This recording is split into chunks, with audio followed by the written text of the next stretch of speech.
আচ্ছা, সব শেষে বলি, ঋণের বোঝায় যারা জর্জরিত, বিষ্ণু ইসলাম চমৎকার একটা দোয়া শিখিয়েছেন। আমাদের অনেকে ঋণের বোঝায় জর্জরিত আছে না নাই? এদিকে কেউ আছেন?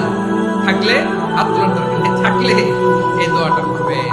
এক সাহাবীর নাম আবু উমামা, নামাজের ওয়াক্ত ছাড়া উনি মসজিদে যেয়ে বসে আছে। বিষ্ণু বললেন, কিরে আবু উমামা, নামাজের তো ওয়াক্ত হয় না, মসজিদে কি?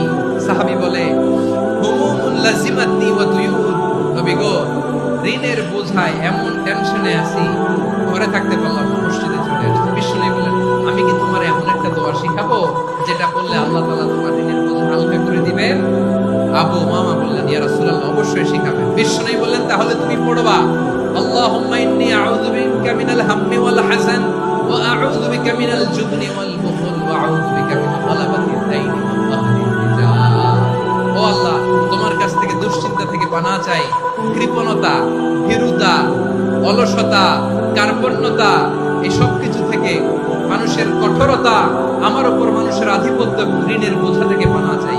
এই দোয়াটা যখন বিষ্ণু শিখাই দিলেন, আবু উমামা বারবার এই দোয়া পড়েন, আল্লাহুম্মা ইন্নী আউযু বিকা মিনাল হাম্মি ওয়াল হাযান ওয়া আউযু বিকা মিনাল আজজি ওয়াল কাসাল ওয়া আউযু বিকা মিনাল জুবনি ওয়াল বুখল ওয়া আউযু বিকা মিন গালাবাতিদ দাইনি ওয়া কাহরির রিজাল।